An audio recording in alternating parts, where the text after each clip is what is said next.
In this video, we shall see what is matrix of a linear transformation. Let B v1 v2 vn be a basis of a vector space V over the field F. Let V be any vector in V. Then we can write V as a linear combination of v1 v2 vn, where these scalars alpha 1, alpha 2, alpha n are unique. Now let us take the set of all n tuples over F. This we shall denote by Fn, and we shall write an n tuple as a column matrix. So Fn consists of these matrices of n by 1 order, alpha 1, alpha 2, alpha n, where alpha I is an element in F. So we have a mapping from V to Fn as follows. Under this mapping, vector V, which has this representation alpha 1 v1 plus up to alpha n vn, this maps to this tuple alpha 1, alpha 2, alpha n, and which is of course unique because these are basis vectors. We denote this unique vector by Vb and call it matrix of V with respect to basis B, or coordinates of V with respect to basis B. So Vb is equal to this matrix alpha 1, alpha 2, alpha n. It is of order n by 1. For example, if V is R square and B is this basis 1, 0 and 0, 1, standard basis of V, then we can write 2, 4 as 2 times 1, 0 plus 4 times 0, 1. So the coordinates of this vector 2, 4 under the basis B are these 2, 4. If we choose a different basis, then 2, 4 would have different coordinates or different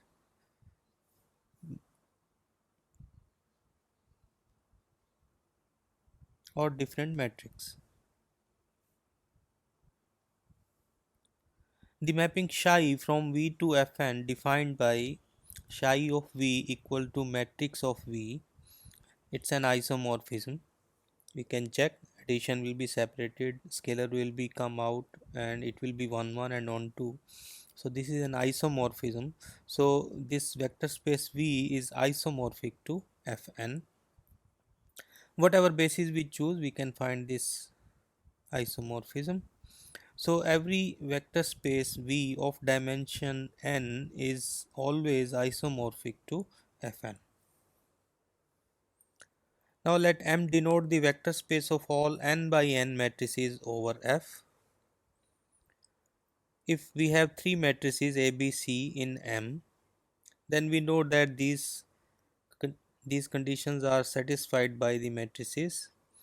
This is left distributive law, this is right distributive law, and alpha times AB is same as alpha A times B and A times alpha B. So this set M of all n by n matrices over F is an algebra over F, and it is also an associative algebra. We shall show that algebra of all linear transformations and algebra of all n by n matrices, they are isomorphic as algebras. So there will not be any difference between a linear transformation T and its corresponding matrix that will be mapped here in M. Now to show that these two are isomorphic, we first define matrix of a linear transformation. So what is matrix of a linear transformation? We take a linear transformation T from V to V. P is a basis of this vector space V. If we apply T on these basis vectors, we will get these vectors TV1, TV2, TVn. They will be again in V, and because V is generated by V1, V2, Vn, so we can write TV1 again as a combination of V1, V2, Vn. Similarly, we can write TV2 as a combination of V1, V2, Vn, and so on. tvn is a combination of v1, v2, vn. Now consider these coefficients. Coefficients in the representation of tv1 are alpha 1 1, alpha 1 2, and so on up to alpha 1 n. We shall now form a matrix whose first column will be this one. So this is the first column, this is corresponding to tv1, and this second column is corresponding to tv2, and so on. This is the nth column corresponding to tvn. This matrix is called the matrix representation of T with respect to the basis B, because if we change the basis, these scalars will be changed, and so matrix will be changed. So matrix of a linear transformation depends on the linear transformation as well as depends on the basis chosen. We denote this matrix by MBT or TB, matrix of T with respect to basis B. And notice that matrix of TB is equal to, look at the first column here, this is simply the matrix of TV1 with respect to basis B, and this one is matrix of TV2 with respect to B, and this one is matrix of TVN with respect to basis B.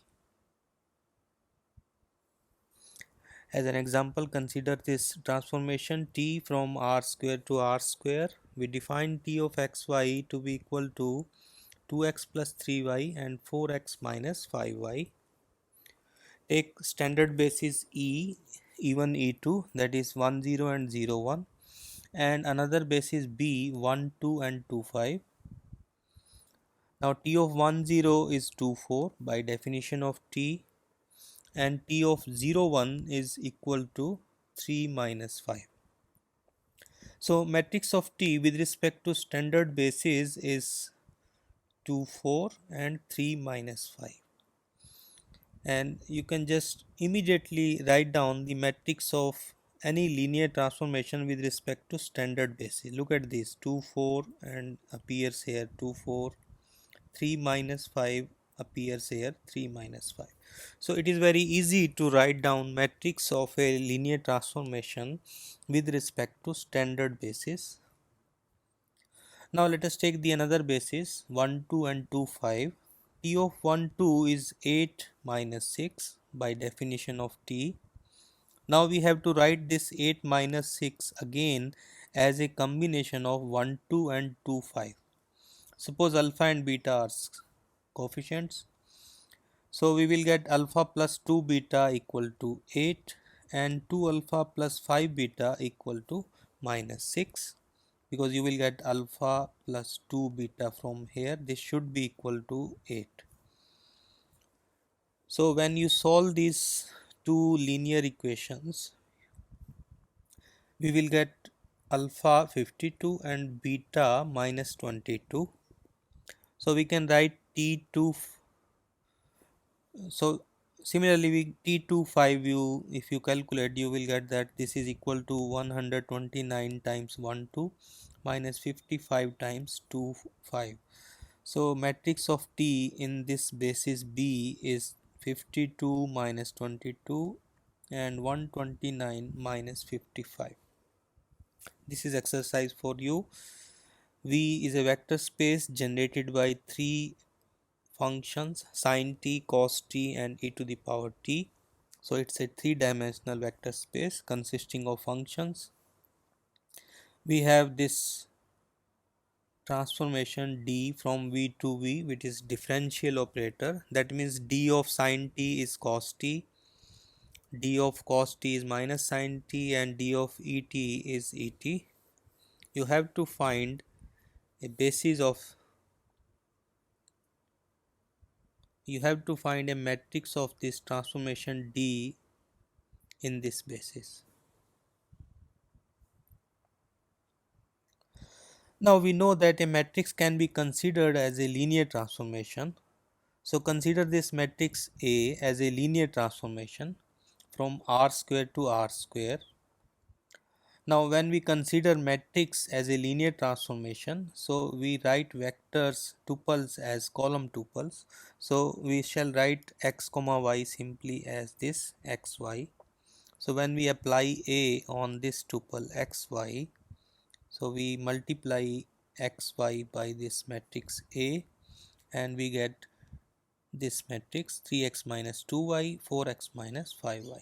So under this matrix A, xy is transformed to this new point 3x minus 2y, 4x minus 5y. So take E standard basis and B this basis 1 to 2 5, and you can check that matrix of A under standard basis is A itself. This is in general true. Any matrix of any matrix as a linear transformation with respect to standard basis is the matrix itself, and you can check that matrix of A with respect to this basis B is equal to this matrix.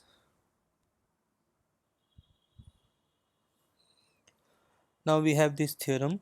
This says that if T is a linear transformation from V to V and B is a basis of V, then for any vector V in V, matrix of T with respect to B multiplied by matrix of V with respect to B is equal to the matrix of TV with respect to basis B. Remember that we have this transformation mapping. V will is mapped to this matrix VB, T is mapped to this matrix TB.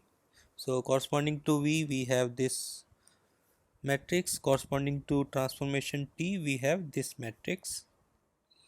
When we apply T on V we get this vector T of V, again a vector in V.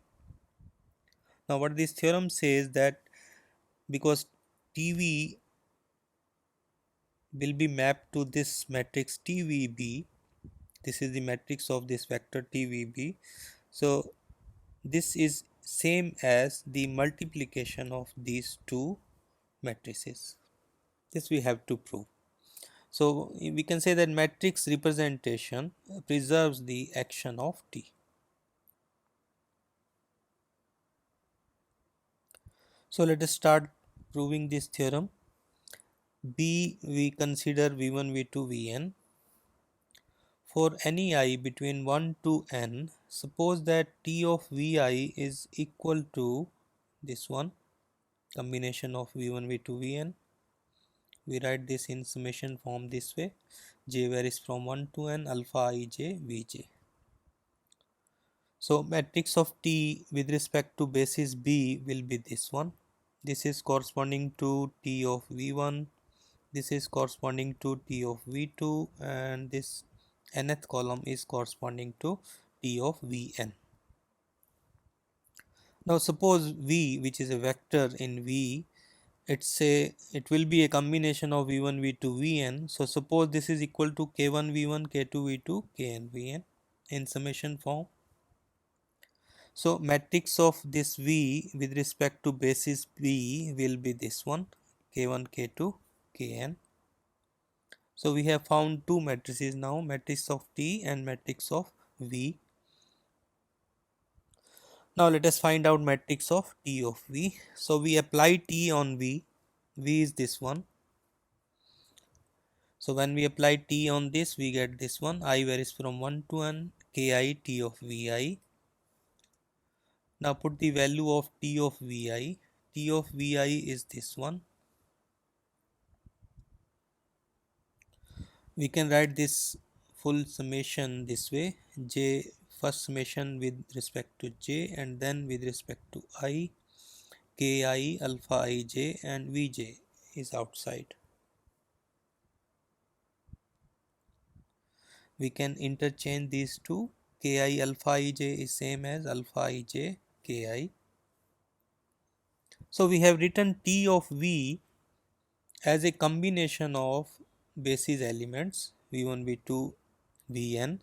So matrix of TV with respect to basis B will be this column vector. This first one is this sum, this second summation is this one, and this last summation is this one. Now look at this matrix carefully. We can write this matrix as a product of these two matrices. If you multiply this row with this column, you will get this first row. So we can write this matrix as a product of these two. This is nothing but matrix of T with respect to B, and this is matrix of V with respect to B. So this proves this theorem.